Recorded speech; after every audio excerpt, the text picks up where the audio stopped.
passionate about Cleveland sports. He's going in! Touchdown! Browns, Indians, Cavs, the Big Ten, and more. Cleveland is a city of champions once again! Andy and Jarid, Cleveland and beyond. A swing and a drive! To deep right!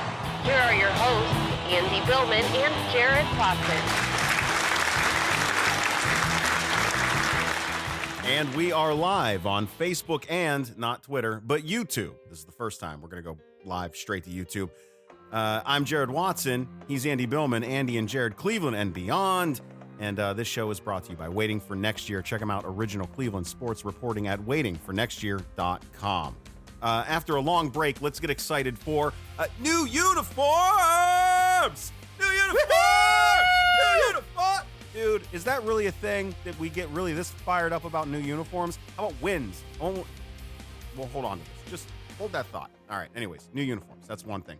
It's Groundhog Day again because what? We're talking about Odell Beckham Jr. trade rumors ramping up.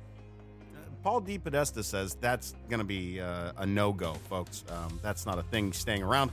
The NFL draft is less than a week away, and we're also going to discuss the possibilities for Browns and Paulie D's press conference regarding the draft and Andrew Berry's presser as well.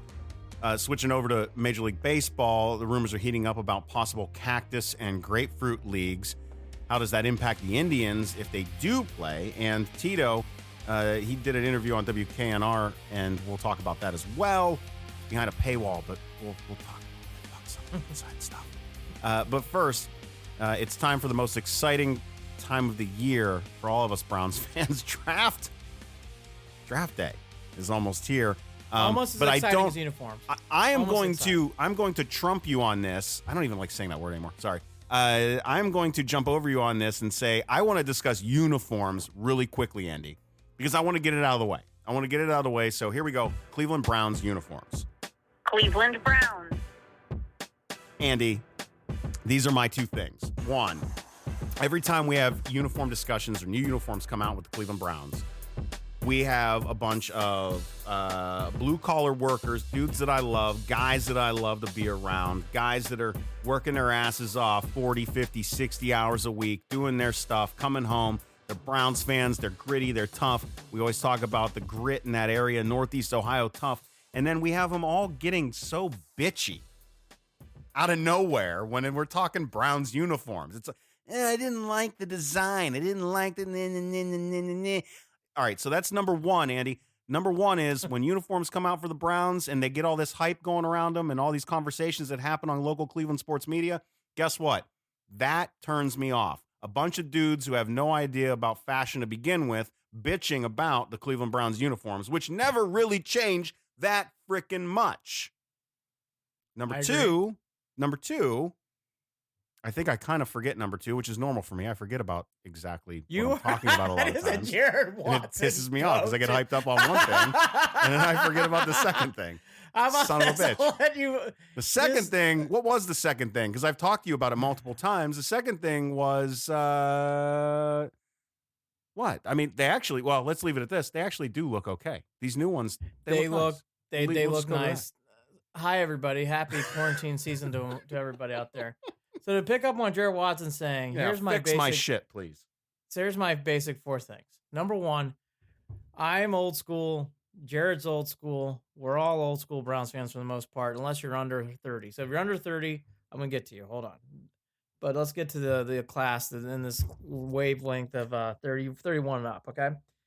The uniforms for the Browns have really never changed to me. Even these last uniforms, they're just different color schemes. They had Browns and Cleveland written all over it. That seemed to very much rankle fans. I didn't quite understand that. I echo what Jarid Watson says. I never really saw a big difference. These were subtle differences over time that were made to the uniforms. Okay. Have they really ever changed? Not really. They haven't. And they've gone back to what they really looked like in the 80s. I'm not complaining about that. I think that's a great look. I know Jared feels that way. So that's number one. Number two, the biggest new things in sports is uniforms with now to the 30 and younger crowd, including my kids and everybody else. Everybody in that class seems to love uniforms. And I'm not saying, and by the way, I get it. If you like that stuff, I think that's great. The Browns really did get crapped on for these last uniforms. People did not think they were stylish, whatever else. People think these subtle changes that have been made to the new uniforms have gone a long way. I agree. These look better. They look classier. They do. They They're cleaner. look sharp. And I was to quote from a 10-year-old Cameron Billman, I think these uniforms, Dad, look really good. So like he loves them. He's already excited about them. So I will be fair. I think all of that's to be true. Number 3, there are these silly arguments that have been going on since the Browns have come back. I don't ever remember the uniform conversations happening pre-95. I just don't. But since 99, the Browns uniforms have been in discussion from day 1, 10, and everything else.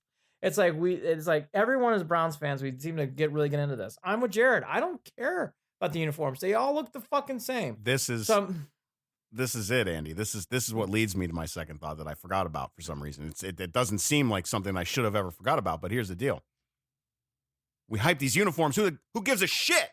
You focus on the uniforms. You worry about the uniforms. You care about what the uniforms look like because you ain't got wins.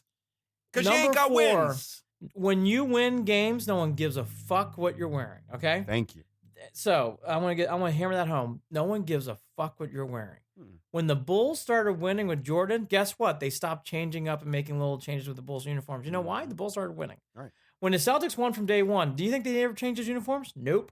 Lakers? Nope. Yankees? Nope. You know why? Because they were winning from day 1. The pressure is off the sales department and the marketing department. That's right. Notre Dame, why do they go with that classic blue every year? Because they win a lot. Ohio State, why they go with scarlet and gray? They might get a little funky, but they don't go too much outside. You know why? They fucking win games. Why is Oregon doing all that funky shit? A, they got Phil Knight there, but B, they're trying to drive something new. They have not won for a long time. So they were trying to get things going, and that is the reason why these things get all hyped up. This whole uniform thing, I will give the Browns credit. It came off well. And when I say well, people, for the most part, were saying, hey, I like the uniforms. I thought they looked classy. And it wasn't just Clevelanders saying this or NFL fans saying this. This was a broad stroke picture. I just want to say this, and then I'm ready to move on. I don't want to talk about the fucking uniforms anymore. I think it's time to put that on the shelf now. Let's start winning games. Let's start getting back on the field. I like the new look compared to the old look. I'm not naive. I do. I really do. But I don't want to talk about uniforms for 4 years. Well, I will add this at the very end. So I had and I'm only going to add this because of the situation I found myself in with the hoodie that I bought and with the fact that the coach that inspired the hoodie was fired. All right. So Fanatics, who runs the team shop stuff when it comes to the Browns, there's some sort of contract thing there that it's not necessarily the Browns. When you order from the Browns team shop, you're ordering from Fanatics, right? Yes. John, by the way, commenting on Facebook, bingo, regarding what we're talking about with these uniforms, which, yeah, he's right. I think we nailed it. Let's see here. Browns had 17 wins in previous uniforms over 5 seasons. Yes, correct. No, Dan says that on Facebook. So, well, by the way, and that's real quickly. That is why this whole change needed to happen. Again, when you start winning, no one talks about uniforms. Yes, that's my yes. Do you know why the Indians' uniforms haven't changed since '95? They've been consistently winning. There was a few years in between where the Indians weren't winning. But if you look through the 60s, 70s, and 80s, the Indians changed uniforms subtly a lot. They went from bright red in the 70s to that, basically the stick non-cursive Indians in the 80s. They went to Chief Wahoo in the late 80s on the hat. Why? Because they couldn't win, and they were trying to change the look and trying to get a new feel. You know, people don't... Okay, I'm going to go on this tangent. When the Miami Hurricanes got Howard Schnellenberger in the late 70s and early 80s, he came in there and he goes, we need to change the look. We need to do something. For a long time, Miami, the Hurricanes, had a big M on their uniform. On their helmet. And he goes, I don't like the M. We got to get something that identifies as us. Why did he do that? Because the Hurricanes hadn't won for a long fucking time. So he said, you know what? Let's change the look. Let's get something in there. Yep. Let's make it pop. Yep. Let's make it zip with everything else. So that comment's right about those losses. Those uniforms are not gone. The new uniforms, by the way, Analytics is in, DePodesta is in. So it's a whole new, fresh look with the old retro look. So that's why I'm saying I don't want to hear about the uniform discussion. It's now time to put that argument on the fucking shelf with all those. I mean, and by the way, the Browns elf on the shelf. Yes, I like the elf. But I don't care. That's another thing. I'm tired of people bitching about the elf. The elf is a cool. What's wrong with the logo. elf? It's heritage. It's history. It's cool. By the way, I will say this: it's also not a red-faced caricature of a Native American. Which, by the way, I do understand the arguments pro and for and against and all that stuff, but I do like the fact that we're phasing that out on the Indian side. Sorry, yes. I do. Sorry, yes. I do. Yes. I do. I got into a very, very heated argument with a friend of mine she is a huge Indians fan, big Cleveland fan. They take obviously. it personally. No, not the Chief Wahoo thing she took personally, not that. But the big thing with her was she goes, I think we should name the team the Clevelanders. I think that would be a very, very cool thing to do. And she got very upset about that idea. I just think it's time to rename the team. I think the Clevelanders would be great. Put a big CC on the hat, do the whole new thing. That's what I would do. Yeah, well, more comments on YouTube. Browns deserve a playoff appearance. I think they're good. They're a good team for once and have a chance to listen, we've been feeling this way. Have a nice chance to get there. That's a good We've been feeling this way transition. for a long time. And by the way, I like the Indians name. Don't get me wrong, but I think if there's ever a time to start changing that stuff, it'd be now. Okay, I want to get back to the Browns. All right, we're going to uniforms. Well, yeah, I wanted to finish I'm trying to get a jersey, Andy, and you're getting in my way of that. Fanatics sent me that dog pound hoodie that Freddie wears, the knockoff version, not the Nike version, the Fanatics version, made of the most basic, awful cotton that you could ever buy. And it was printed crooked as hell. And then I complained and they ignored me. And then all of a sudden, because me and Emmett Golden are going back and forth on Twitter, they want to step in and go, hey, wait, I'm sorry, I didn't know you had a problem. Oh, now you care. So all I'm saying is I'm going to take pictures of that hoodie. I'm going to send it to their support team as they're asking. And I'm going to do this, Andy. I'm going to say, hey, I do a podcast. Me and Andy, we talk about the Browns all the time. We'll gladly throw on a new uniform if you send it our way. And, maybe I'll have a quarantine gift for us, Andy. That's all I'm saying. All right. Anyways, go ahead. Quid pro quo. I'd be happy with any member on the Browns team. Any member. Yeah. I mean, Nick Chubb. Let's go Chubb. I would love to have Nick Chubb. I know. Miles Garrett. Miles. OBJ. Well, I'm nervous about getting a Miles jersey 6. only because they haven't decided on taking the next year on his contract. That's true. Well, they're going to, but they're just dicking around. Okay. So I listened to Paul DePodesta's press conference that happened yesterday on Thursday. Today's Friday the 17th. So I listened to Paul DePodesta's press conference, phoner conference, I should say, on the 16th. Here's my initial thoughts on this guy. Andy's future must be bright. I agree. It's because you're wearing sunglasses. Comments from Chris. Well, here's the thing. I have been quarantined out, as everybody has been. He's got quarantine eyes. And I actually took a jog today in 30-degree weather with a wind chill. And I've been jogging 5Ks every day. So I did my 5K today. I almost got windburn. There's now a young lady who waves at me, so I feel I'm not alone anymore. Oh, that's a motivator, brother. That is a motivator. Helps. You start pumping them arms a little harder. Go. Sucking it in. Hard to take them deep breaths. Yeah. Shouldn't have eaten those chips. Is she gone? Anyway. So DePodesta, I've been very hard on him, and I've been more and more warming up to him as we go. This was another big step forward for me in the DePodesta relationship with me. I was really like what I heard from this phoner. Here are some things that I really took out of this in general, then we'll get into specifics. I like how the first question was up by, I think it was Tom Withers who asked the first question to OBJ. I thought he handled that really well, stamped it out in a 2-sentence answer and got it in there. Completely false, got into it in and out, and we'll get into that first. The other things that I liked about DePodesta, though, that really came off is they're a quarterback-centric group, and he said something that I've been waiting to hear for a long time from this group, which you kind of hear, but he emphasized it, so it really grabbed my attention. I felt very good about it. He goes, if we're at 10, and we have players at 10 we like, we're not just going to fill a hole.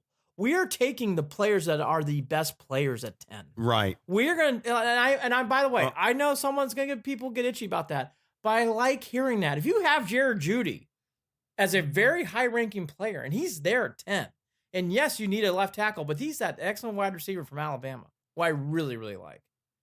If you have him as that high of a player, and maybe you think he's like one of the best 5 players in the draft, and he's there at 10, take him. Or you know in your head, hey, we need to let someone to trade up to get whatever, and we'll trade down because we know the guys that we need or we want are still going to be there, and we still will get draft value back. I just thought DePodesta for the first time. I like how he said quarterback centric. I really like how he said that we're not going to just fill holes in this team on a draft. Meaning, if we don't like the left tackles, we're not going to just take a left tackle just because we need one. We're going to take the best player available. So, Jared, I loved hearing yeah, that. no, the things that I took away from the press conference were, one, he sounded very measured across the Yes. board regarding all of Not these things, surprising. regarding Yeah. the plan that has been executed, regarding their approach to free agency, regarding how he even is. He was analyzing and playing back. Hey, we were focusing more on offense. We were letting the defense, those moves were going to play out a little bit longer. But the thing is, when the big moves were ready to happen, they happened fast. And that's exactly what it was. Calculated. That's a great very point. calculated. He praised AB. He did a lot. And was talking about the power that is basically in Barry's hands regarding a lot of these moves. He didn't flinch at the questions that were meant to get at him regarding trading down and the history of the analytics of trading down or the history of gathering draft picks over time. He even was talking about the idea of trading draft picks for players as those phone calls start to come in. So he's level-headed across the board, and he also acknowledged the fact that, hey, these last 4 years were not nothing. These last 4 years, he's gained a lot of experience in the types of players that he wants around. Where that makes me flinch a little bit is something that we're going to get into a little bit later, is the fact that the Browns are keeping around Kareem Hunt. And that does make me wonder, well, is that, or, I can see the pros and cons of both sides, but he is very thoughtful in his answers. He does seem to have a plan in place. He is not trying to overstep the moves that Barry is going to make. It seems like they're all on the same page, and really what it came down to was he's just sad that they're not all going to be able to be in the same area when they're making these picks this year. That's what I got from it. It felt very calm, cool, and collected, thoughtful, and acknowledged the fact that he doesn't have all the answers. They'll get some of them as they go, but they do have a plan that they are executing, and I can buy into that. It's the first time I was going to say the same line. I'm buying into this regime. I am finally bought in. And bought in feeling good. I'm not feeling great. Last year I was feeling great. This year I'm feeling good for the first time. I was going to hit on that point. I loved how he said, we know defense was bared, but we thought this was an offensive free agent class and we needed to hit that hard, and we did. I picked up on that too, and I thought that was really wise. Yeah. I thought there was a lot more positives. The more you hear Deep Odessa, I must admit, the more I like him. And I was very sketchy on him 3 months ago. That's really, really rubbing off. He comes off as very knowledgeable, and that's not surprising, being from Harvard and being a data analytics guy. Okay. There are two things, though, that I come off saying I'm not worried, but I'm questioning, maybe concerned after the draft, after free agency, but we'll have to see. Right. Number one, if you don't take a left tackle early, which is fine, I'm not opposed to that. As I mentioned, I don't believe in drafting offensive linemen that high unless you really have to, and he's that great. Yeah. Because I think there's a specific thing that he mentions about this that I'll get into after that too. Yeah, and he's kind of, and that's why I probably connected with him. So I feel the same way. It's like, if you have to, speed, power, defensive ends, wide receivers, obviously quarterbacks, wide receivers, those are the things I really would take higher. Hey, if the offensive lineman is that talented, he's a Hall of Famer, you take him. But I always believe you can get those things later in draft and do just as well. Those impact players like Jared Judy, they don't come around very often. And those kind of guys can really light the field. And there's a reason why they get paid so high. Left tackles get paid high too, and they're very important. So that goes to my one concern. The Browns are short to left tackle, whether it's a backup or a starter. The Browns have a big hole left tackle. And I'm going to say, even going into the draft, the one thing that he mentioned, which I'm glad he did, I felt this way too. If the Browns take a left tackle, which I think they are, I think they're going to take a left tackle. That's a lot of pressure on that young man, whoever it is, to do well early. And Paul referenced that. I'm glad he did. This is what I wanted to talk about, Andy. He did reference it because he did mention the fact that, look, because people want to talk about the differences between baseball and football. And what exactly plays out in these timelines and the expectations. How in baseball, you've got a guy in AAA who's going to have years before he's brought up and his contract is, before they start that clock.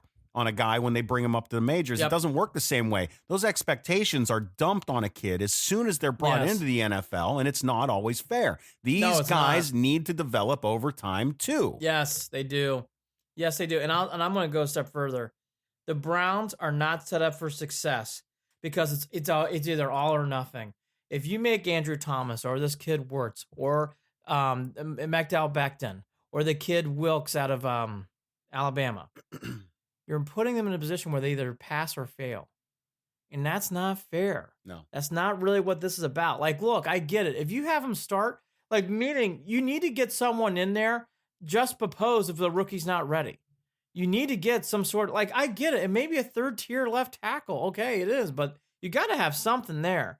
So the Browns need to fill that hole. That's number one. I came out, the only thing I came away from that I will say is, and he kind of admitted it, but he kind of took the team off the hook, which was smart on him. We are short of left tackle. Even after the draft, we are short of left tackle. Because right now, it is all or bust on that rookie. And as we all know, and I hate saying this, what happens if he gets hurt in preseason? What happens if he gets hurt? And he did. He also talked about long-term expectations with certain players that are already in the league. Or short-term expectations for grabbing, short-term expectations for grabbing a free agent and long-term expectations for your draft picks. They're going to have to play around with some of these things, Andy. It's going to take some tooling and retooling, and that's just going to be the fact of the matter. That's not the fear that I have with this team, right? I mean, the fears that we have with this team all come down to the coaching staff. I agree. I'm with you. I think that there's enough players on this team and enough talent in the front office that they're going to have players that they need. It's all about scheme and how they implement those schemes and those plans. But it just feels a lot more organized. It feels it doesn't feel. Andy, that was the disconnect when it came to Hugh Jackson and the game plan on the field. And I got to be honest, as much as I loved Freddie and we all loved Freddie, with our expectations coming in, him and Hugh kind of fall into the same category when it came to they're winging very it. similar. Winging I would actually call it the Hugh Jackson era and the Dorsey era. And Dorsey did some nice things, but he also did some dictatorship things. It always felt like it was Dorsey's show. Dorsey was right, and we've talked about when is Dorsey actually going to be. I mean, we've had those conversations on the side, outside of this too, where it's like it almost felt like Dorsey should have been the one on the sidelines coaching at times. Well, that's my point, and it's like Dorsey was really running, and by the way, we all bought into him. We all loved Dorsey, and Dorsey was not bad. He did some good things, but we're being fair. He pushed a lot of things, and it didn't work out. And he put a coach in there who was not ready to go, with an offensive coordinator who did not connect with the coach, and it just led to too many problems. It's all about 6, right? 6's improvement does everything. But the one thing that I talked about in the last podcast I can't get away from enough, it's a quarterback-centric team. This discussion about Baker Mayfield's been hammered to death. We're hoping for the last 8 games we got in 18. Well, who knows what the fuck happened in 19, but hopefully it just washes away. And then just go, and we get back to the last 8 games we had from 6. All that to be said, Jared hit it. I stress this enough. I'm going to keep pounding it. You have 24. You have Nick Chubb. You have guys on this team like Landry and Odell Beckham. You have guys on this team who can really play. You have Kareem Hunt, who just got tendered back to the Browns. So you have guys on this team who are very, very talented, who got this guy Hooper who's going to make plays for you downfield. So you have talented weapons, Jared, to make big plays. All that to be said, there's always holes in each team, and there's question marks. By far on offense, the question marks can be left tackle. Even if you draft someone high, which I think the Browns are, right? That does not mean the problem is solved. Right. I was glad to hear T. Bethesda say that. Like, hey, we are hoping you draft a player and that works out. And if it does, you solve 2 things: you solve your hole and you solve left tackle. That's a wonderful thing to have. But that's a dice roll. We all know that. That's the huge dice roll here. We'll get into players you want to draft and all this stuff, but I'm starting to lean more and more to this way as I get older with the draft. It's so much of a crapshoot.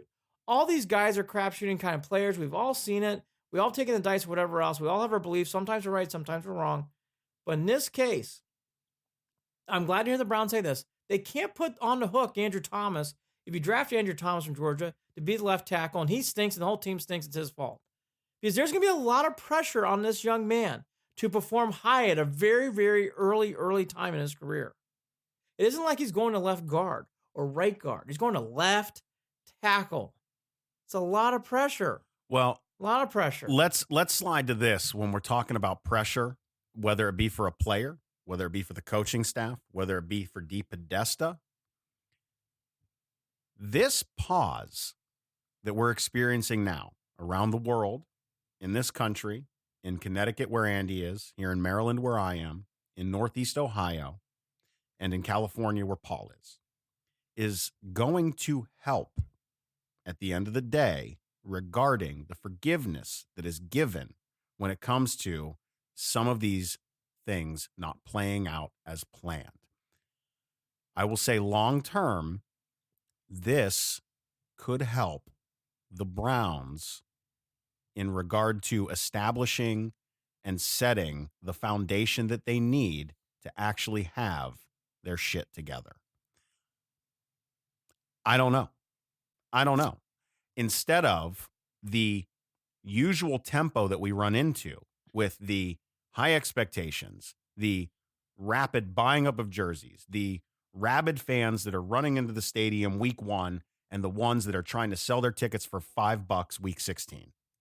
I feel like we are running into a situation where we are being forced to slow down a little bit and where that may play into the Browns' hands in that regard.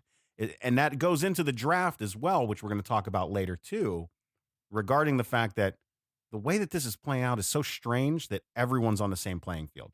Even that I agree with. I don't think it helps Baker Mayfield. I just don't. That was a blind spot in what I was talking about. You're right. That was a blind spot in what I was talking about. Being in Berea right now with those guys would go a long way. Yes. I think everything else you're saying. You nailed that. Yes. Everything else is fine. Baker Mayfield, this is going to hurt him. That doesn't mean he can't overcome it. It doesn't mean that he's not going to be good. I think he's going to have a big year. But it puts a challenge in front of him because you can tell he's one of those guys that's very hands-on with the coach and very hands-on in Berea. He can't. No one can.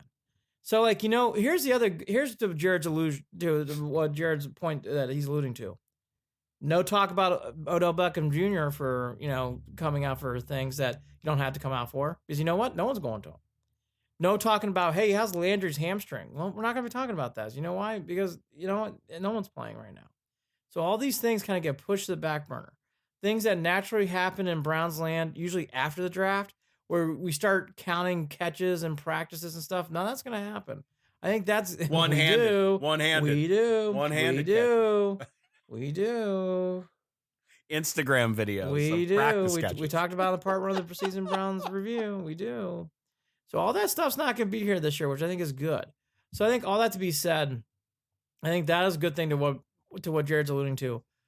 I will say that's going to go away quickly, though, once the games start playing. And I still think the pressure on Mayfield's a lot. And there's going to be a lot of expectations of him to win and win now. Everything else, I think Jared's right. I think there's going to be a little bit of push and pull. Mayfield, I think he's going to be expected to do big things. Doesn't matter what's going on. Fans in the stands, no fans in the stands, whatever else. Odell's not feeling 100%. No one's going to give a fuck. Win games. Sorry. I think that's really pure and simple. There's some quotes from DePodesta. And Jared kind of alluded this too, and I thought this was great. DePodesta felt excellent about the new signings and said the Browns opted to target offensive players first because of the free agents that came with them. Quote, we talked a lot about being a quarterback-centric organization. I like that line. In particular, in this particular year, a couple of free agents that all checked the boxes for us happened to be offensive players. The first few signings certainly pointed to doing whatever we can do to support the quarterback, end quote. So that goes back to my point again. They're all giving him a lot of support. And I think I like that because it's going to put expectations on Baker to do well. And it was in areas that we knew they had to fill. It was those areas that some fans might have not paid that much attention to, and that's toughening up and bolstering the tight end position and getting fullbacks. That's where this started. This started in those positions. Yes, and again, I'll go a step further for how excited I am about this DePodesta way and his call went. You can tell It's a collaborative effort. I'm not still the collaborations into a small group of 3 or 4. I'm okay with that. I would not. My only warning about the collaboration, I was going to mention this, would not go outside of the core group of 3 or 4, meaning your head scout or 2, or whoever that college personnel person is, Andrew Berry, DePodesta. That should be it. It really should not go, and then a Stefanski, so 5. It really should be in those core 5. You should not be going out that much of collaboration. What will be interesting in this draft, and we'll find out, because you won't know until the draft, and certainly in this draft, you're going to find out. This is a virtual draft. When the Browns have opportunities to do things around the draft, those fun dink and dunk things, trading down, collecting picks, moving around, moving slush and making things on the fly, which is what the draft's about. It's why the draft is exciting. If we're all being fair and honest, it wasn't trades in the draft. The draft would be kind of boring. You just read the results and go. But because there's trades and because of everything else, it makes it so much more exciting. We're going to find out how Andrew Berry and DePodesta are going to work on that because, Jared, I think they really are a team. I know Berry's the guy on the clock. He is. However, DePodesta is right there at his gun holster. I mean, he's right there. And I've been feeling that for weeks. I'm not getting off this. It doesn't feel forced, though. It does not feel forced. Let's see what happens during the draft. I have good feelings about it. I actually feel much better about the draft than I did a week ago. Oh, we've got 20 years worth of good feelings, Andy. So. And Jared and I will be live on the draft. We'll be here. We're going to have a fun time. Yeah, let's talk about that real quick. Andy and I are gonna we're gonna go live at 8:00 on Thursday, and we're gonna have cocktails and draft. That's what we're doing. Yes. In fact, I think I'm gonna do. I might even set it up. I might have a little treat it like a New Year's Day kind of party. Do a little cheese, a little crab ball, a little cream cheese crab ball, and some shrimp and cocktail sauce. And do it up. Maybe I'll do it that way. We'll figure something out. But we're gonna have a little party in our respective homes, watching this draft with you. Normally, I would be hanging out with one of my best friends, Mr. Jake Richmond, and we would head over to this place. It's kind of like a Buffalo Wild Wings. It's the Green Turtle, is what they call it here in Maryland, in this area. And man, little sad that we're not going to be able to do that, but I am glad that we are going to celebrate with all of you and watch this draft coming up this Thursday. So tune in. A couple other things here that have been going on that you've been hearing from Andrew Berry and from everybody else. Everybody's talking about what they're going to be doing on draft day. In case you haven't heard, everybody's going to be at their home. DePodesta is going to be based in California. Yeah. Andrew Berry's in Cleveland. Stefanski is going to be in Minnesota unless something drastically changes this week. So everybody's going to be in their home. The big thing that I heard today or heard yesterday from DePodesta is they've got IT guys in there. They've got generators on backup. I know we all thought the same thing. I did too. It's like, oh my gosh, Lordy knows that they'll have some sort of lightning strike or something. Oh, can we? I know. Stop. But I want to. After hearing DePodesta today, I must say my feelings for that have gone down. So I think everybody should be feeling good. The one other thing too, then we'll get to what I think the Browns are going to do in the draft. This trading down proposition. DePodesta did say he wants to collect assets. He didn't hide that, which I was glad to hear him say. Because you need to hear someone say, like, yeah, I'm not hiding it. I'd like to trade more things. Here's the only thing I would warn about the Browns on this stuff, okay?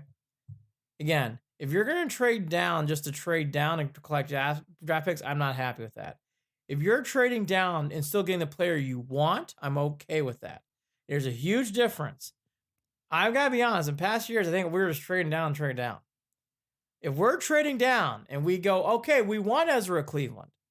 Okay, he's not in the core 4 of offensive linemen, but someone else that you're looking at. Okay, and that's what you think that guy's pretty close to those other two. Okay, I get it. But if you're just trading down just to trade down, I'm going to be pissed. You can't do that now. He didn't sound like he was going to trade down just to trade down. That wasn't the conversation that I felt on the phone. He didn't. And we also got to remember he's not going to show his hand completely on these phone calls. I think Andy, I think that the plan back then, and I'm not making excuses because Lord knows that's a waste of my energy too. But being realistic, the Browns were in a rebuilding situation throughout that time. So collecting draft picks and trying to throw as many darts at the wall as you could to hit a bullseye made sense in that regard. Now, because of that, over these years, the Browns have been so far below the cap that they've been able to do some of the things they've been able to do regarding free agency. And now they have an actual core, Yes.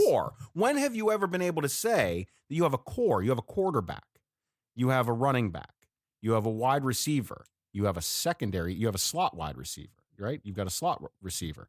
You have guys on your defensive line. You have a core of players that we have not had in 20 years. Talent is no longer the problem. Exactly. Winning games is the problem. Yes. This is not 15 or 16 or 17. No. We have players who can play. So There's no you trade question. down if you need to, if it makes sense. You trade up if it makes sense. Again, just You win. trade your picks if it makes sense. Just win, baby. Just win. Just win. I'm one of these guys this year. If you can get that talented defensive end from Jacksonville and you think it makes a big difference, go fucking get him. Yes. If you think you can get someone that can really improve this team and it's a draft pick, I don't fucking care about draft picks anymore. I want to win games. Yeah. I don't give a fuck. Yeah. I'm tired. I'm cranky. We're all been the house riddled. No, I'm in a I'm ready to position win right games. now where I know we joke about the draft is our Super Bowl, right? I mean that's always the funny thing. Jared. The draft is our It is our But here's the day deal. of I am celebration. going to be happy with whoever's. Hey, come, let's go. Just win. Let's go. Well, Bring no, them. no, Bring by the them. way, Who are you? Oh, I don't even. I don't give a shit about you. I don't know where you're from. I don't care. You're from some bumblefuck college. I don't care. Yeah, Let's but just Jared- come and play. That's all I care about. Jared, Let's go. we're all for that. Just win. But again, on this draft, I've learned this. I've seen this too many times with old regimes. And Paul was a part of that old regime, and so was Andrew Barrett. Don't trade down just to trade down and draft Corey Coleman. And start doing weird shit and trade up for Julius Peppers. All right? If you got Jared Judy on the board, You're going back to the problem that the Browns have had over the past years, which is trying to outsmart everyone else. again, thinking why- that trying to Again. thread the needle with something as opposed to taking the obvious pick. Again, be smart. If Jared Judy's on a board and you think he's that good, and you think he's a top 10 pick, and he's number 5, fucking take him. If you think Don't be Simmons cute. Don't be cute. Don't worry about the offensive line shit. Those people will stop bitching in a few minutes. They're gonna see Jared Judy play. Okay. Yeah. But if you really like that kid out of Clemson Simmons, well, I do. I like him a lot. The kid Brown out of Auburn's a star. I think Jared Judy's a star out of Alabama. You draft one of those players, you gotta go. Go, take him. Let's roll, baby. Like, that's the thing. Like, I like the idea of taking best players. If you take offensive linemen there, I'm not gonna complain either. Some of these offensive linemen are gonna be really good. I'm fine. But don't trade down because you want assets. And he didn't say that, so I'm okay with it. Trade down because there's a player you still want, and he's a 10th ranked best player, and you're going to get him at 15. Can we be brief about this? I'm going to jump back to something that we talked about earlier, but we didn't really cover exactly why we blew over it, and I think there's a good reason why we blew over it, and that has to do with the Odell Beckham Jr. trade rumors that came out. I have to tell you that from the very beginning, of when I heard this, it was a matter of hours from the time that I heard it to the time that it was actually shut down. And in my mind, it was never a thing. And that's why I believe DePodesta, because, and it references the draft in my mind when I bring this up, it would make 0 sense to me, at least, Andy, if the Browns were to make a move and trade Odell for a couple of draft picks. Even though I get why people might buy into that because of the regime, because of DePodesta, because of the idea of collecting picks and the history of the Browns, it doesn't make sense to me that the Browns would have ever been entertaining that in a serious way, because if you trade Odell Beckham Jr. now, you have complete upheaval in the wide receiver position, period, point blank. As of now, you have a core of receivers that makes sense. Kadrell Hodge is going to catch a big play. Right. Riley's going to make a big play. And then you're going to put that in the hands of a rookie? Look, Beckham had to stay. Okay, you're right. Beckham had to stay. That didn't make any sense. None. Beckham's here. None. The only thing you can do, and I still wouldn't do it, if you draft that kid Judy or Lamb out of Oklahoma and then you want to trade Beckham, I'm not thrilled, But now I see it. Okay, now you're going back to my old thing though. But now you're going back to an expectation of again. There's a rebuild on that part of the offense, and you're not helping your quarterback. By the way, that's what I'm saying. All right. Okay, so Right. Odell Beckham staying. I just had to go. I had to go back to that because to me it was so absurd from the beginning. By the way, I think Odell Beckham needs a good year in Cleveland to see who this is. Okay.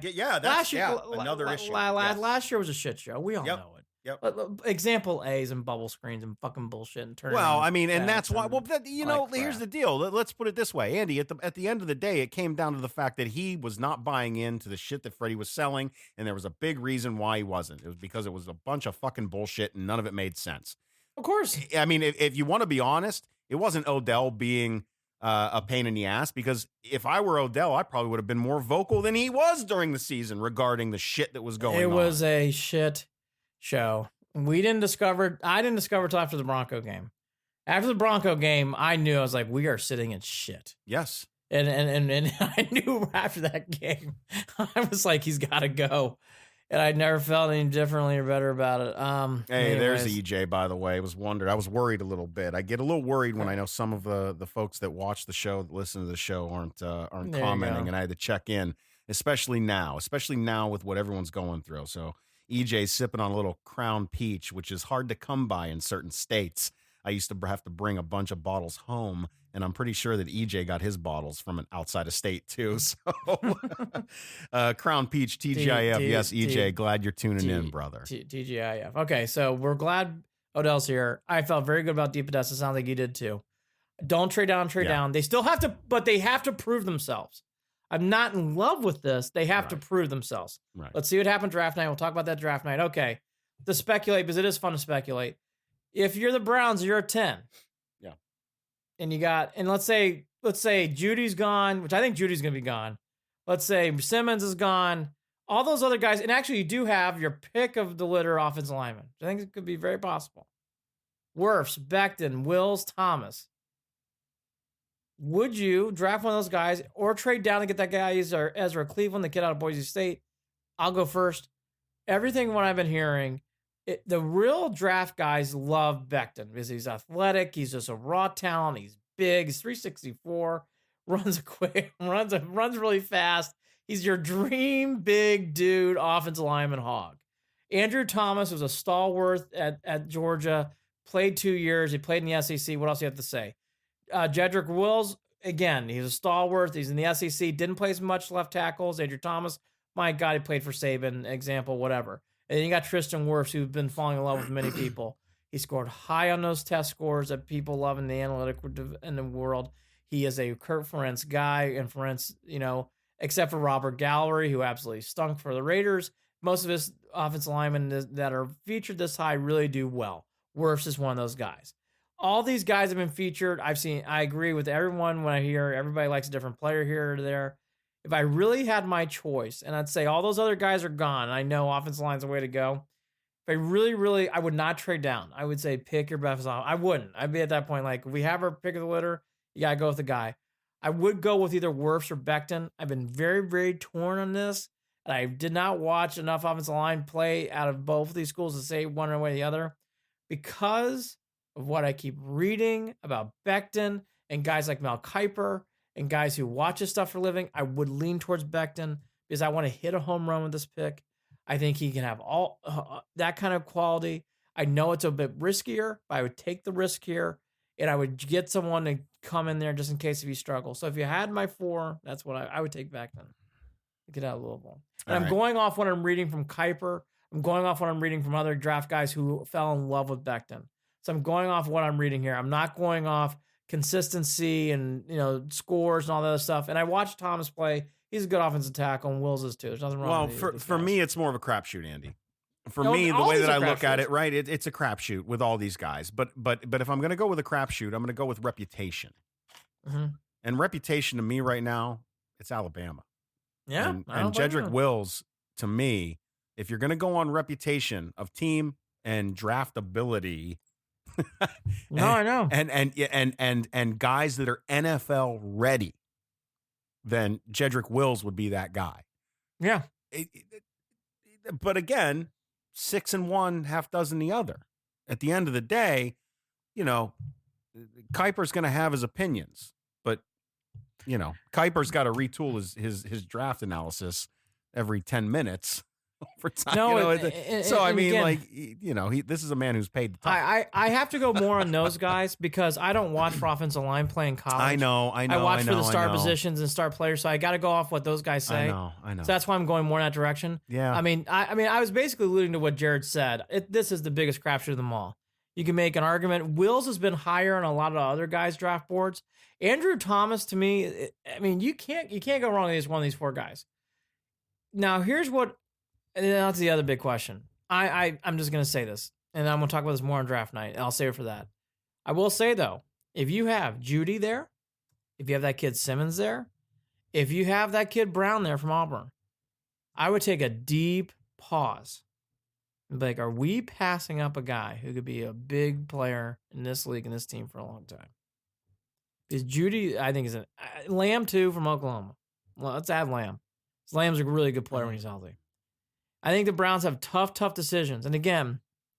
Well, but Andy, if we're worrying about the quarterback, what are we doing here? If we're going Jared, off of what DePodesta's talking about, I know. What is the main concern? But what if their draft scouts say, because you know what? He got beat up this year, and right? All fair, Jared, all fair. That's why it's when you pick up your phone and you call Mr. Williams, that offensive lineman who's unhappy for Washington, be like, well, how do we get you here? Okay. But all that be said, I'm serious. With a lot of money, brother. With a lot of money. Well, me. And you know what? Do you want fresh legs? I don't know. I know. It's all, by the way. Do you want fresh legs? I know. It's all a crapshoot. Here's the thing, though. Especially Judy and Simmons and Brown. I love those guys. Judy. If Jared Judy's there, number 10. You better take a deep breath. I know. That kid's going to be an absolute star in this league. I know. Because, and I know we don't need wide receivers, but folks, that kid. But we're going to need wide receivers. Take him. I would take him in a heartbeat and wouldn't give a fuck how pissed off people would be. Like, we're going to figure out left tackle in about 5 phone calls. We're gonna figure that out, but we got to take Judy. We'll reference this more as we get closer to the draft. I was glad to hear that they're going to take the best player on the board and not just fill the holes. I don't believe in that. You should not be in the draft to fill holes. You should be in the draft to take the best player available. And if you have Simmons or Judy or that kid Brown rated very high in the top 5 and he drops you at 10, take him. Yeah, no, again, you're talking about being cute. And that's the thing. Don't be cute. We've talked about this a million times. Don't be cute. But here's the other thing, too. At 10, if you had Wills higher, but Wills is gone, or you have someone like you have Thomas or whatever, Becton, okay? And then you go, well, we really like Tristan, but Tristan was really ranked more for us like in the 20s, and, don't settle for a player either. Yeah. Go with what got you there. And then, and again, like just, I won't go too analytical about it because that's all controlled by the draft. But Jared's right. Don't get too cute. But at the same time, don't pass up good talent. And then Jared and I rail on you 2 years from now. It's like, we could have had Jared Judy, could have had Simmons, and then tearing it up. I just have seen this too much time for the Browns. And I saw it with Polamalu, who I loved when he played at USC. Yeah, and I saw draft picks above and draft picks below and draft picks that were missed. I know. Yeah, and guys that were taken before, guys that were taken because after, of need. and guys that should have been taken by the Browns. That list is longer than the list of former Browns quarterbacks. But because of needs, instead of getting the best talent, needs. Don't worry about needs. Best player. Anyways, okay. Are we good with the draft and uniforms and DePodesta? Yes. Okay. Adrian Claiborne, for those of you who are under a rock, signed on Thursday, April 10th. That was a great sign, defensive end. He does one thing, folks. He sacks the quarterback. I thought that was a very smart signing. I will be fair. I think up to this point, the longer Olivier Vernon's on this team, the more likely it is he's on this team. This is a guy in Claiborne who I've been hearing, who I've known about, who I've been talking and reading to other people. Claiborne's not going to play every down. Claiborne comes in on passing downs and tries to sack the quarterback. Again, that's what he does. Again, fresh legs. So and the money. I'm sorry, Andy. The money does not kill them. No, and by the way, he sacks the quarterback on third down. We need guys who can sack the fucking quarterback, and that's Yes. what we got in Claiborne. I like that Yeah. signing. We're in a division where quarterbacks need to be sacked. Yes, please help. I mean, if we go through next year again, let's not do that. Stop. We're not going to. That'll be We're part good. two. That'll be part two We're of the good. season review. We're good. Okay. We're good. So, that will be after the draft, by the way. I don't want to kill the good momentum we're feeling. I know. So Not we'll now. No. We'll do that. We'll do that all there. The other thing too, going backwards before we talk about Kareem Hunt, Mhm. the guy that came out today in a Sports Illustrated story. Keep your eye on this guy, Ezra Cleveland. Yes, his last name is Cleveland. He has been really looked at. The buzz is enough now to know the Browns are definitely sniffing this guy a lot. Who He's is an this? offensive tackle, Ezra Cleveland. Played for Boise State. He's not rated as high as those other four. The reason why I say that is if they trade down and they draft Ezra Cleveland, that wouldn't surprise me at all. Well, and that goes to what DePodesta was talking about regarding the plug and play ability of some of these guys straight out of college, and his idea that they might need a few years, just like in the major leagues and in college football. He really was saying that even though the pressure is there, that the playability out of these guys still works in the same fashion where it takes a little bit of time. So that to me sounds like there's a possibility that move might be what they do. Correct. Keep that in mind. SI came out with the article today, and Dane Brugler talked about it instead of Rappaport. It's getting a lot more steam and buzz. By the way, last thing about this draft and Kareem Hunt, this is all the stuff that happens before the draft anyways, so it's only going to get more ramped up. Yeah, talk, chatter. And especially this right year. now, it's nothing but talk, brother. Because you can't clamp down on people because they're not in the building. Yep. By the way, buyer beware on those rumors. Buyer beware. Mm-hmm. I'm glad I'm not Miami Dolphins this year. I'd be going nuts about what they're going to do with Tua, not drafting. That would drive me crazy. And the rumors are going to just get more heated. Anyways, Kareem Hunt, as we just talked about and alluded to at the top of the show, right before the show started on Friday, he did not get an offer sheet anywhere else, so he is going back to the Browns. And it has been confirmed he is signing his second-round tender, so he's officially back. Kareem Hunt will be back. We've already made our statements about that. But that piece of business is out of the way. As I've talked to, and as Jared alluded to earlier in the show, the next business to me, non-draft, is Olivier Vernon, yes, but more importantly, what are you going to do with Myles Garrett? You got to pick up that rookie contract so you get an extra year. I don't know what you're waiting for, but obviously they're going to linger around a little longer. I just wish I knew why. I don't understand the why either. Linger. Don't understand the why either. With a guy like that, look, if it has anything to do with the fucking helmet, enough. You can't argue that it's about the helmet if you're going to re-sign Kareem Hunt. You can't do it. No. So Last thought on all this for the Browns. I'm ready to move on to the Indians. There is some Indians news. I really want to applaud because 4 years ago, this unveiling the uniforms could not have gone more horribly wrong. The Bengals were making fun of the Browns. It was fucking awful. It was one of the most disastrous days of Browns fans. Like, we've hit new lows. Even the fucking kitty cats were making fun of us. Yeah, it felt like LeBron coming out for the first time with the Heat, right? Wasn't it that icky? It was that icky.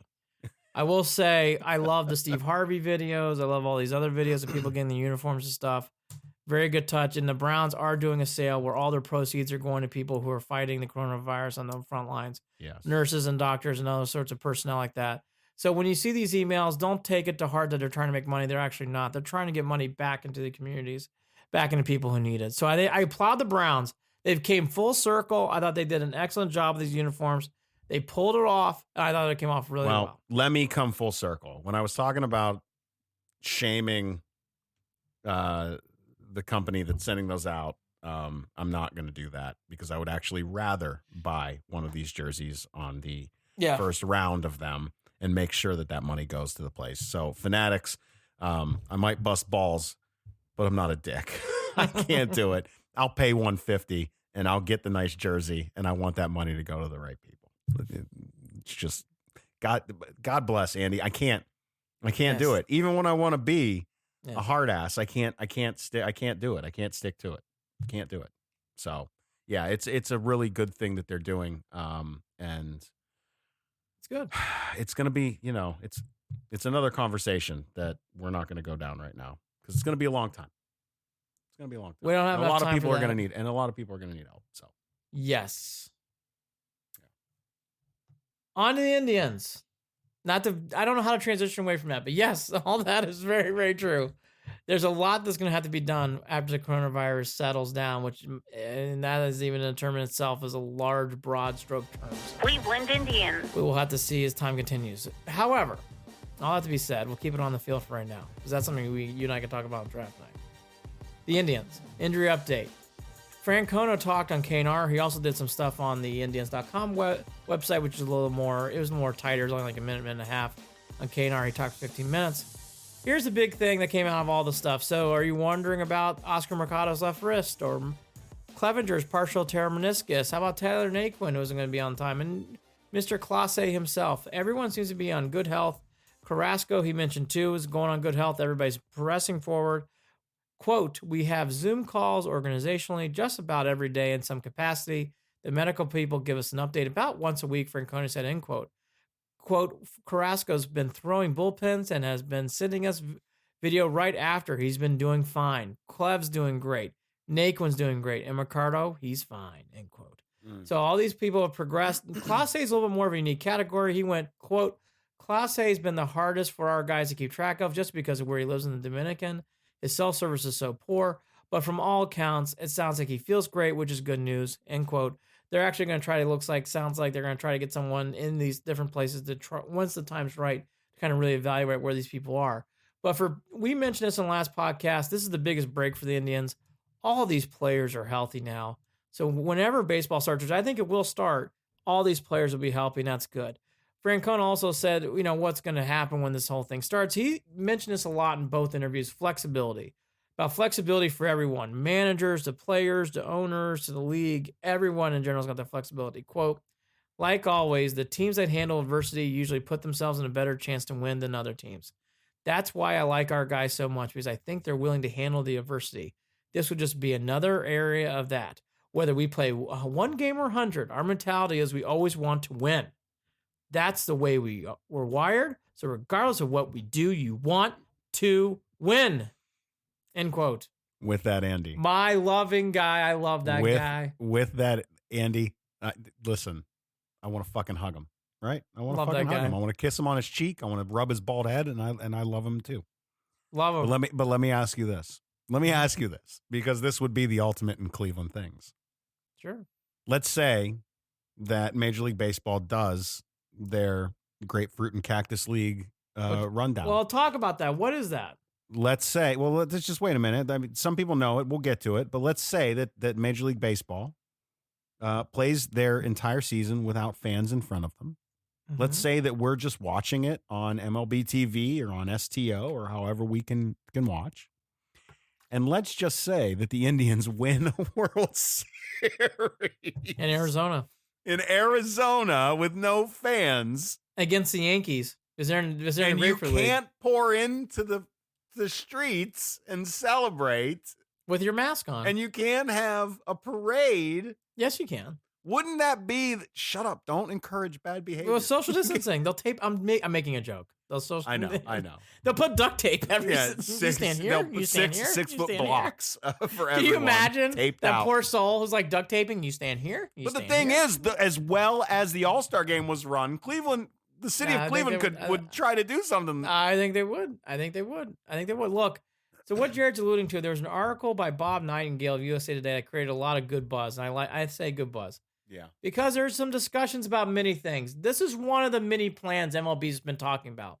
Keeping everybody in Arizona and Florida so that way you can quarantine, self-quarantine, going to things that our people are talking about, but they're not going to obviously do it by like, hey, Cleveland and, we're going to send everybody to Florida. No. They're going to keep everybody in their home camps.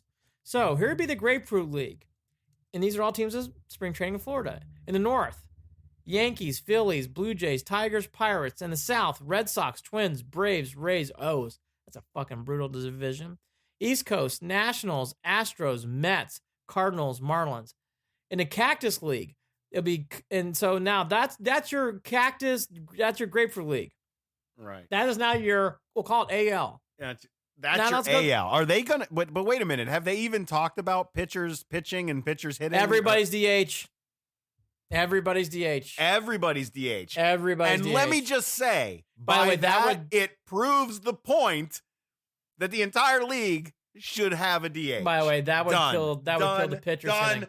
Done. That would kill the pitchers hitting. Done. Conversation by the way, fucking over. By the way, goodbye. All right. I know league fans would be like, waste. Fuck off, good National bye. League. We're done with Are this we shit. good with a pitcher who can't bunt at a .075 average? You're messing with the history of the league and you know what? The culture of the league. You know what? Sip your coffee grounds and everything will be fine in a few weeks. Just fuck off. We're gonna have DHs. We want power. We want swings. We want athleticism. Okay. Nothing against pitchers, it's true. Cubs, Giants, Diamondbacks, Rockies, Athletics go to Northeast. The West, we'll save for last. The Northwest, Brewers, Padres, Mariners, Rangers, Royals. Who's the Indians going to be in? The Indians will be in the West of the Cactus League because they're in Arizona. They play the Reds. Okay. White Sox. Okay. Angels. Oh, we love the Angels. We beat the shit out of them every year. And the LA Dodgers. Fuck them. Fuck them. Fuck them. Can you imagine? We'd play the Fuck Dodgers. them. That would be fun. Be tough. Bro, we're going to win the division. I feel good about a wild card or division. Dodgers are very good. This is fun to throw around. This is something that makes me feel good inside. Yeah. And this is a real conversation that is going on with Major League Baseball. This is the breakdown.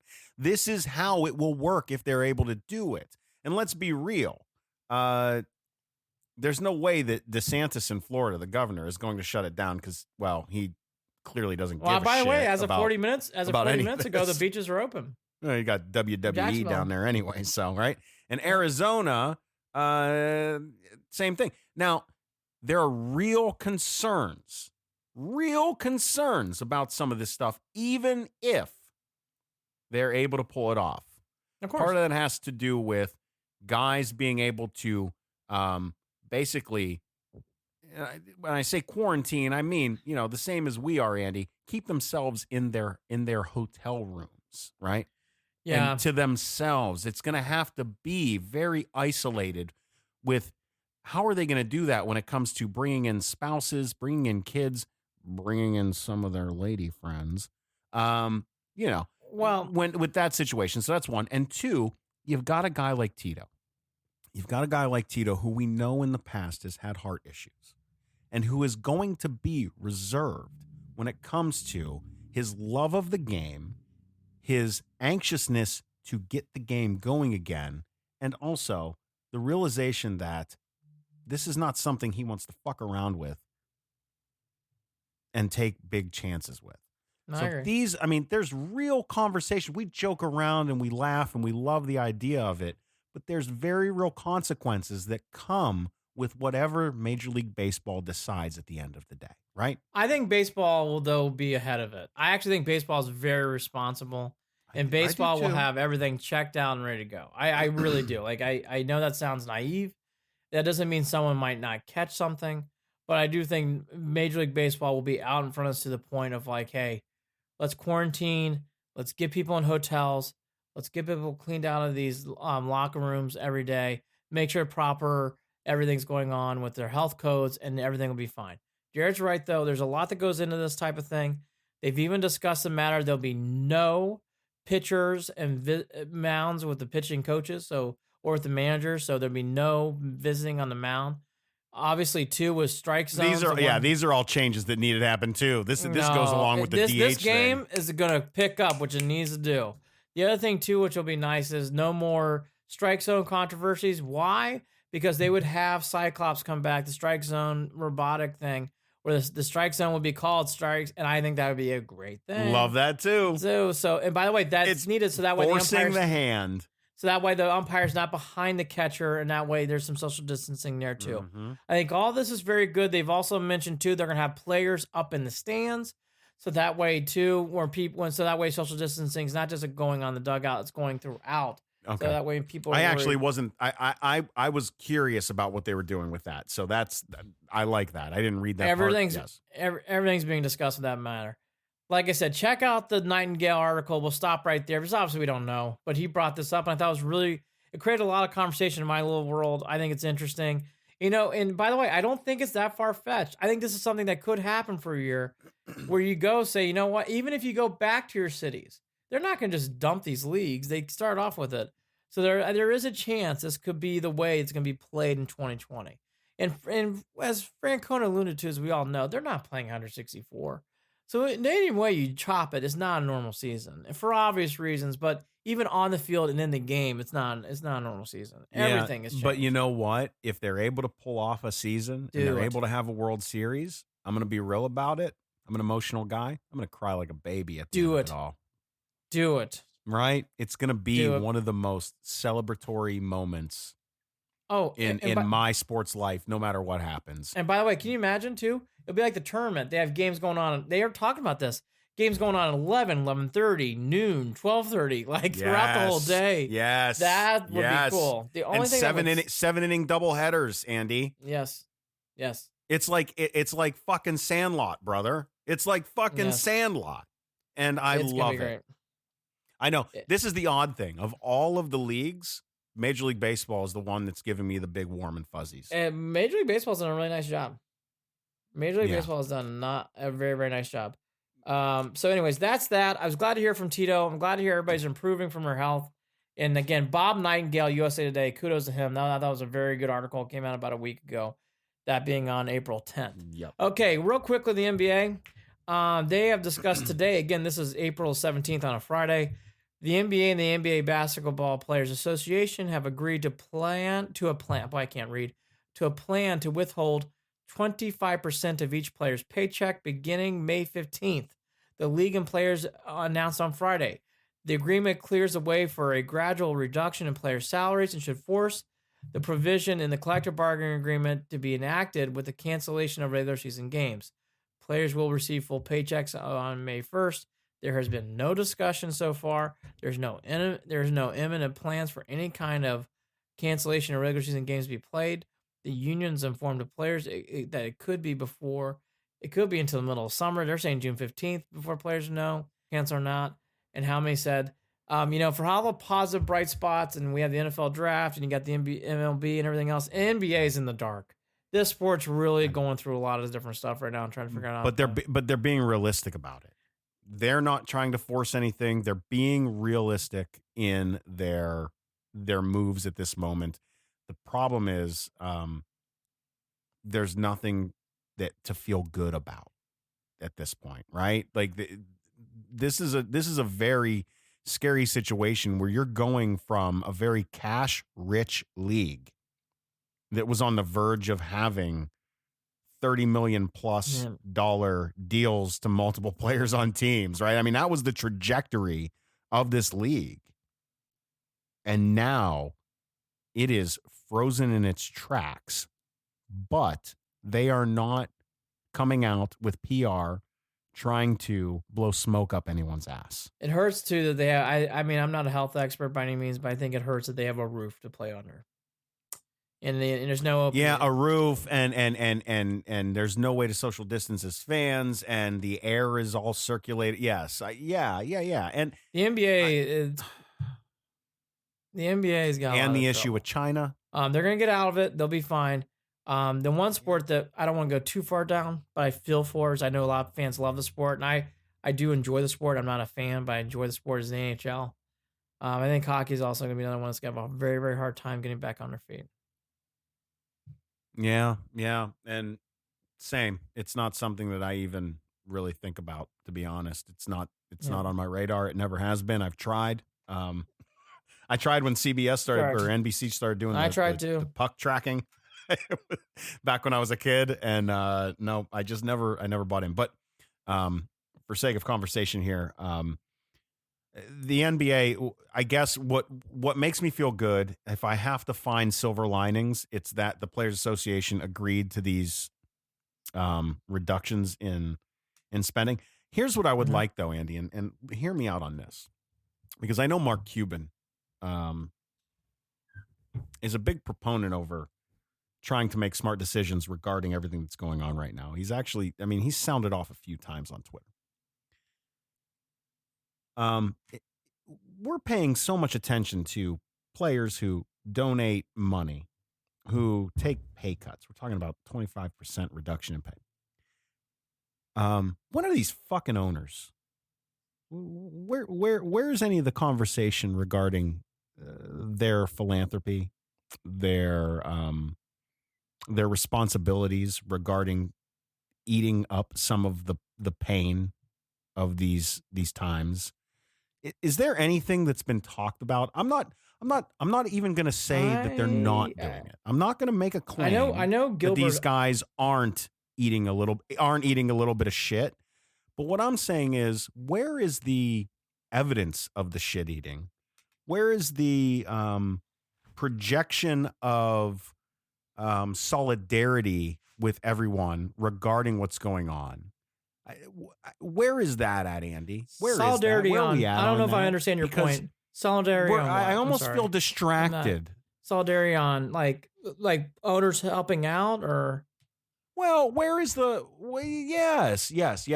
And I'm just asking. I'm not trying to make claims that they're not helping or any of those things. That's not the claim.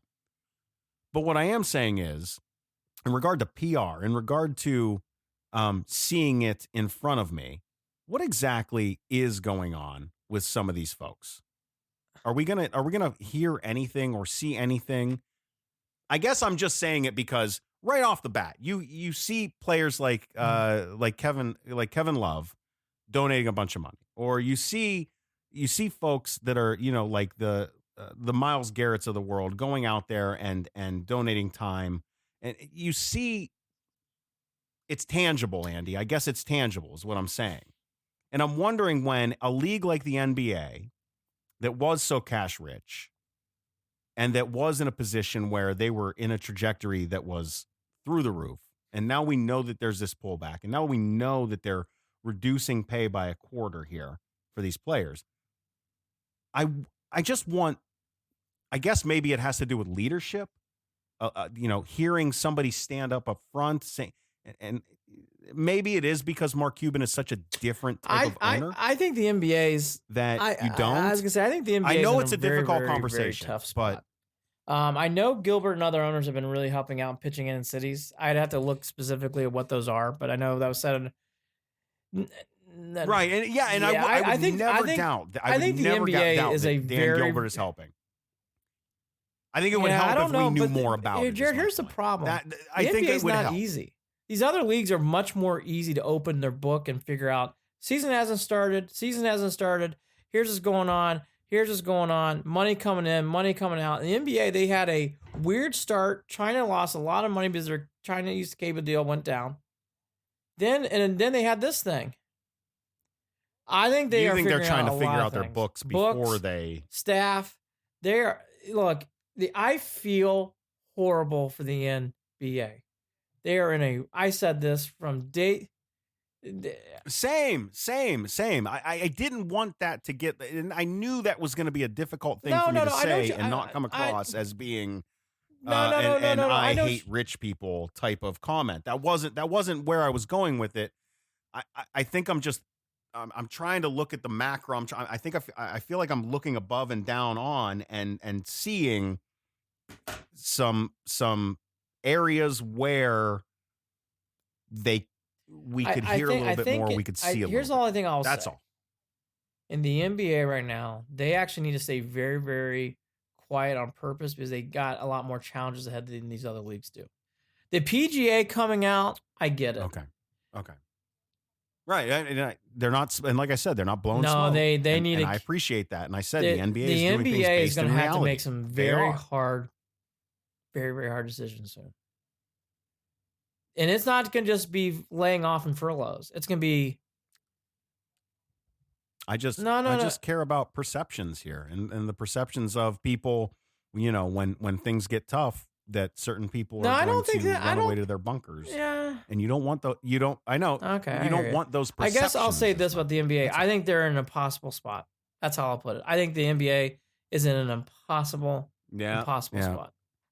And you contrast that with being normally hearing from you've got an NBA No, he's out commissioner there. who's normally a little No, not out there as a bad guy, he's but a out there solid as in guy. the press. That You can't say a lot of anything people right like. now. The NBA needs to be tight-lipped. Again, the PGA, Yeah. they put out their schedule. They're going to go without fans for a while. I thought that was cool. The PGA can pull that off. That's not going to be a big deal. MLS is talking about getting their season started up. Right. Salaries, which is obvious for MLS, is their big thing there. So they're trying to figure that out. Like we just talked about MLB, they're getting closer. What does closer mean in time length? I don't know. But they're definitely heading down. They're negotiating. I mean, when you're negotiating, that means you're heading down the road of figuring something out. So these other leagues, for NBA, I've looked, you're not hearing anything like that. The only thing you're hearing about is paychecks. And again, I feel for, and by the way, same with the NHL. Yeah. I feel for those leagues. I feel for the NBA specifically because they just have had it on both ends. And I just think they are going to really, Jared, they got tough decisions to make. And I don't know what to do. Yeah, you got to be, when we think about this a little bit more when it comes to the money issue and everything. Correct. The NHL has already had their issues over the years, and they've had their and the NHL is a league that, oh boy, I hate to say it, but there's a real possibility that the NHL has some. Well, that's yes, we could do that on the next show ahead of them. Yes, yeah, right, yeah. I don't want to end on a downer, but I feel like we're here, we're talking about it, it's happening. Why not bring it up? That's you're all good. So I won't dig it. But I also got to acknowledge the fact that the PGA is something else that I haven't been thinking about, and really they're I might be glued to the on TV course watching to golf play in more June. than anything else And this year. And by the way, I think that is a sport that Yes, can pull it and off. they will They're be. gonna have no fans. They're gonna have those Yes. players teed up. I Yes, think that'd they be good can. for the sport. Be good for everybody. So I think Yes, he'll be calling. and every Jim putt. Nance will I be would there, brother. too. So the end to wrap up is I sadly have to go now. I have a little boy, and I have a little boy who keeps calling me. He needs my help on something, so I've got to call him back. For Gotcha, people brother. who have kids, I have never had to do so much homework in my entire life. And there's a homework assignment that my son and I are working on that we're going to have to even go into tomorrow morning about, and I got to call him back. Well, you just reminded me that it's Friday, know. and I have to make I sure know. that my It's kids just- turn it's in a all their full-time week's job. homework online. Yeah, So, everybody's got a full-time we're job. doing by the way. dinner It's not after just this, me or so. Jared. Everybody's got a full-time job, so I get it. Again, the uniform thing went off without a hitch. Yeah, there's no bitching OBJ here. staying in town. And interested to see what the Browns are going to do. We're going to do a big draft show the night of the draft. We'll come on right as the draft kicks off. So 8:30, knowing Jared and I will be 8:35. We'll miss the first pick, but we'll try to be there before the first pick happens. Jared and I are always doing a little scrambling as Jared plays the harmonica. Didn't know Jared could play the harmonica. That's really good. The NBA does have a lot of issues coming up. I agree with Jared. MLB, I'm excited about this. You can tell they're getting closer. It was good to hear Francona's voice yesterday and again on Indians.com. And then finally, to everybody out there, stay safe, wash your hands, do all that good stuff. And this is I won't go too much into it. We all know what we're going through. Keep plugging. We appreciate it. And by the way, shout out to Jefferson City, Missouri. I don't know who you are, but we are fans of you. We are counting your votes, and that was awesome. And then I saw all different hits in Indiana. I saw big hits in Florida. I saw a lot of hits in New York. Wow. Well, we've surpassed more than 3,000. I just want to We say might be thank on you to our way to everybody out there who 3,500 listens. I saw a downloads big at this jump point. up in that stuff, and that means a lot to us.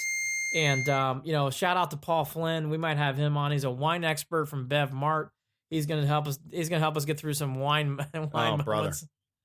I am too. Well, I'm a wine fan, so I gave everything I that's have to big. have. I have to run. I want to say thank you. I'm excited about the draft next week. Very excited about the draft. It'll be a good distraction.